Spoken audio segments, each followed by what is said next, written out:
Hello, TFO world, and welcome to another Musician of the Week interview. Our first ever in-person Musician of the Week interview with Roshelle Pekarek. Hi. How are you doing, Roshelle? Doing all right. So this is fun because Roshelle and I are literally next door neighbors in Kansas City.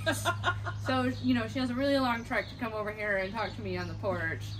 And regardless of what time this is being posted, it is the evening here. So cheers to all of you TFO peeps out there. Clink. Clink. And if you see a little black tail waggling back and forth, that's Miko. She's doing a heck and protect on the porch tonight. So anyway, well, thanks for joining me, Roshelle. Thanks for having me. How long have you played in the TFO? This is my second year and my first in-person year, because last year was online. That's so exciting. I know. I feel like I'll be a real TFO member after this year. You're already a real I TFO know member. I'm real, but it'll be nice to meet everybody in person. It's true. It's going to be the best. Yeah, I really appreciated that last year, even though we were virtual, you were still really good about like coming to all the hangs and like getting to know everybody, participating just like the old guard. Yeah, so everybody invited me, so it was really nice. Yeah. People was like, "You gonna come to lunch?" I'm like, "Okay, Okay, I'll come to I'll be lunch." there. Social time. And at the time I was off of work, so I'm just like, I got nothing better to do. Yeah, social time. Social time. It's Yeah. perfect. Perfect. That's excellent. So, you've only experienced online TFO, but I'm sure you've heard stuff about like the in-person version of TFO. What is your favorite thing about TFO, or what do you anticipate being your favorite thing about TFO? Oh man.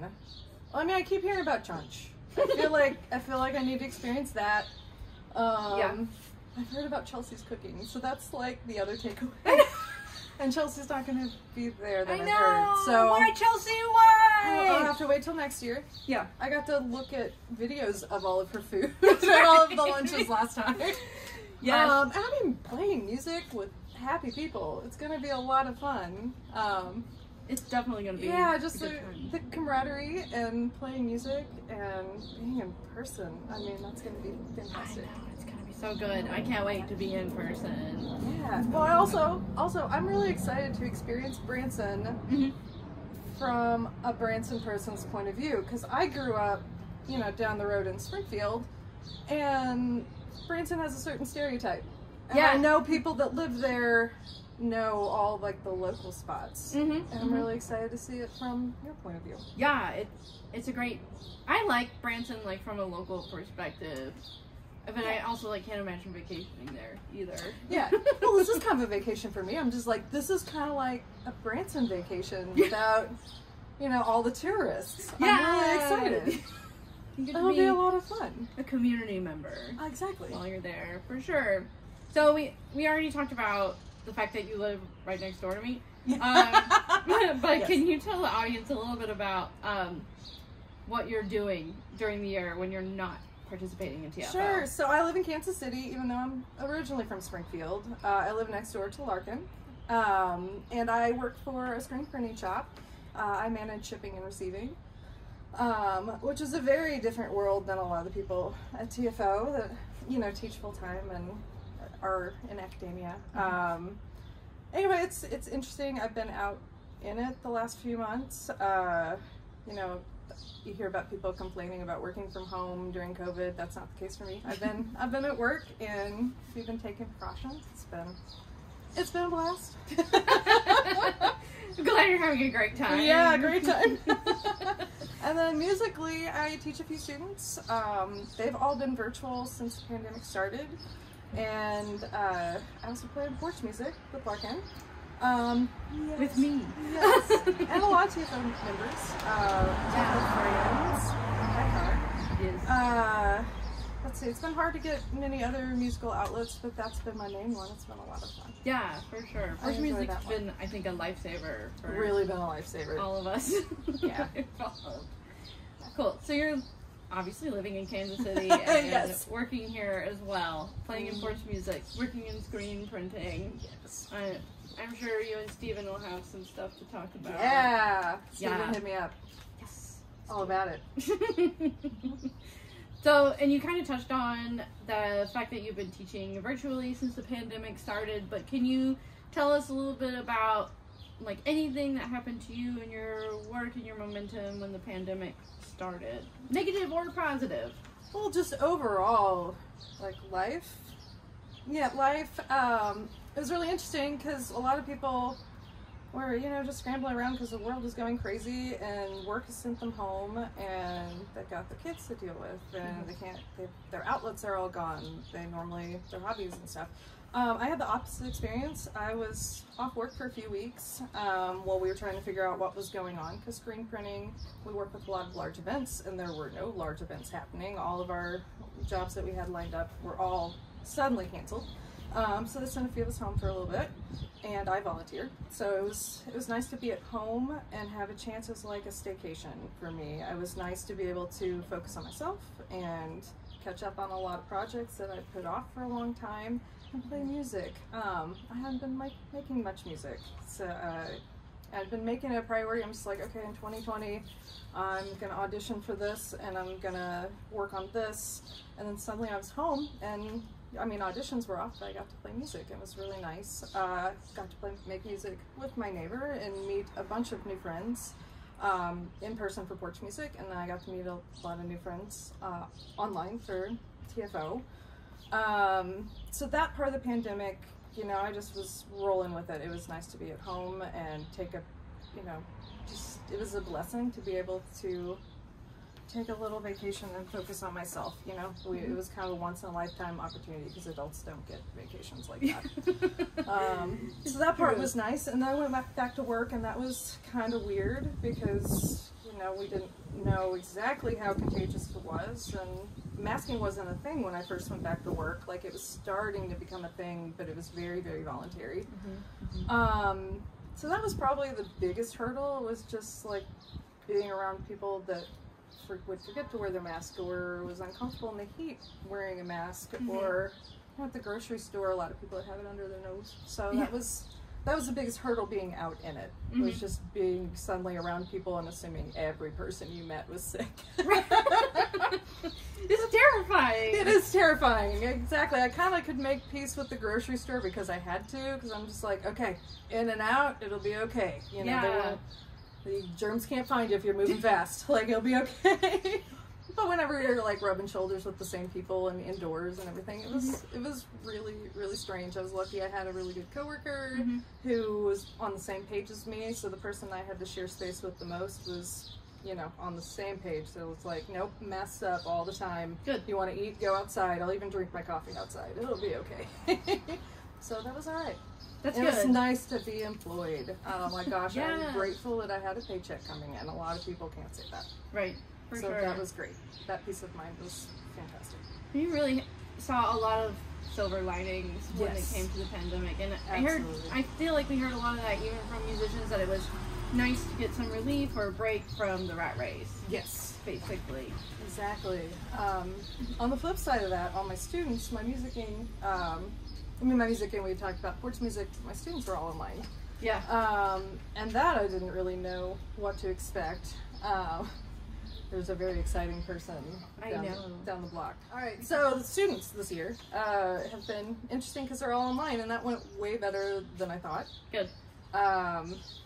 I am sad though because 2 of mine are seniors this year and 1 is majoring in music, so it's been really hard as a teacher. I've seen her in person a couple times, but it's been really hard as a teacher sending her off into the world like that and just not being able to meet in person. Yeah, you probably haven't seen her for like a year, and now you're about to like send her off to college. Exactly. I mean, also, I'm thinking back to myself when I was a senior.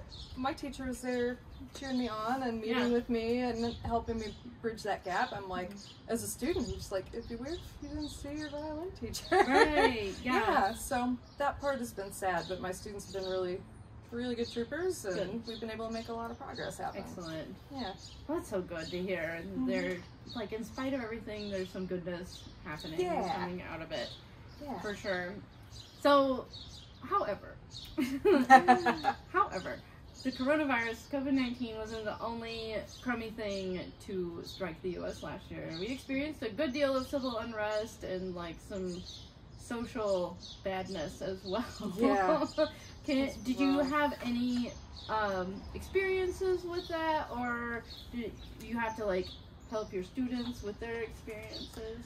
Like, given my job and all that, my students, I didn't really have to be on the front lines of anything with that, because I know a lot of our teacher friends are living in districts where they need to give space to that, and I know a lot of my personal teacher friends in town that just teach grade school or whatever, art, that sort of thing. They're just like, what am I going to tell my kids tomorrow? I'm just like, that is so hard, and I think what you need to do is just give them space and be supportive, and remember that you've been a positive influence all this time. But that's not going to change in a day. If you give them space to, you know, process, they will be in good shape. I will say, I know a lot of events happened in and around town, like in the plaza. And I was really sad that it was during COVID, because had it not been during COVID, I think I would have been right there with them just to be supportive, but COVID held me back. Yeah. And I regret that, but at the same time, we thought that just like looking at you would give you COVID. So I was still in that camp when all the stuff was going on, and then there were helicopters day and night for a minute, and I between that and living close to hospitals, it's gonna be a long time before I don't notice a helicopter in the sky. Right. So I will say that's changed me. I've had some family members with differing opinions. That's probably been the hardest and the most in my face, that I've had to be ready to say something and stick up for what I believe, and where I stand with that, and where I think middle is. Even if they disagree, so that's been kind of hard. That's been my experience with all of it. Yeah, so a mild experience overall. Very mild experience. But sympathetic. Yeah, but sympathetic all the time. Listening to the news all the time. Yeah, for sure. Jinx. You owe me a thing. Seltzer? Yeah, seltzer. Oh my gosh. So we've all been through hell, like the last year, and then some, and back. Yes. So, but fortunately, we are artists and musicians, and at least I think will be a critical part of the overall healing process. What about you? What kind of role do you think music will play? It's emotion in sound form, and I mean, visual art is the same way. It's on a canvas. I think art will be a huge part of the healing process, because it can either help you get through a moment, like whenever you're sad. Sometimes you like to listen to sad songs, or it can take you out of the moment that you're in and kind of transport you somewhere else where you can feel something else and give yourself a break. Or if you're more comfortable, you can write music. You can write things. It doesn't even have to do with what you're feeling at the time. It can just be the same thing. It can take you through a moment, or it can get you away from a moment. I can't think of a better tool than the arts for a moment like we're living through right now. Yeah. There's a lot to process. It's a lot. I've needed a lot of music this year. Right? And I agree. I think a lot of people have, at least through a combination of so many arts events being canceled to like being able to access what little has remained open. I think a lot of people have seen a lot, like, I don't know, maybe acknowledged more the value of the arts and music in their lives. I hope so. I'm surrounded by a lot of musicians in my circle. I mean, classical and non-classical, and a lot of artists in general. And I'm just like, I hope I'm not biased in thinking that's just my bubble. I do think it extends past. I think so. And we've got science to prove it. So, well, good answer. I know my friends are missing music. Oh my god, so much. So I think we all know the answer to this question every time it comes up in the interviews. But do you miss performing and teaching in person in a more traditional setting? Yes, overall, yes. Definitely playing, because it's just so hard to make music simultaneously with somebody unless you're there or Right. know somebody that can sew all the videos together. Yes. Which we were lucky to have. Mhm. Very lucky for Nate. As far as teaching, I miss seeing my students. It's been a lot easier than I thought. Teaching online, but I know my students' bow holds are suffering like really badly. And I'm afraid all college teachers next year, if they didn't have a good bow hold before all this, are gonna have a lot of things to fix. The bow! I know. I don't know how many lessons I've taught. They're just a silhouette of a person playing. I'm like, at least I can hear you. At least I can hear you. I can hear what you're doing. We can try to work on that. Yeah. So it'll be great. And like I said, my seniors that are graduating, I'm so sad that I haven't had more lessons with them. But, you know, overall, we've made lemonade. It's fine. Yeah. We've done what we can, and it's worked out all right. But I'm very, very happy for science and vaccines and life to get going again. Yeah. Getting For back sure. to normal. And so this would be, since this will be your first in-person TFO this summer. So excited! What do you think that's going to be like? I don't even know. Like I said, I'm really excited to see Branson from like a local's perspective. Someone I grew up there and won't try to just take me to Silver City and all the shows on the Strip. So I think, I don't even know. I'm really excited to make music and see people face to face. All the people that I met, you know, on a screen who, you know, react to all my posts with a like or a love all the time. Yeah. I'm just excited to meet them and hang out with them. I think it will be a lot like all the exchanges we've already had. Yeah. And then some music, too. And music! And music and some sightseeing. It's gonna be It's gonna be a vacation. I'm so excited. I'm so excited that you're excited. It's gonna be a great summer at TFO. Yeah. Well, thank you so much for joining me, Rochelle. Thanks for having me in person. Oh my god, amazing! Yeah. Right? And thank you for tuning in to this lovely episode of In-Person Musician of the Week interviews.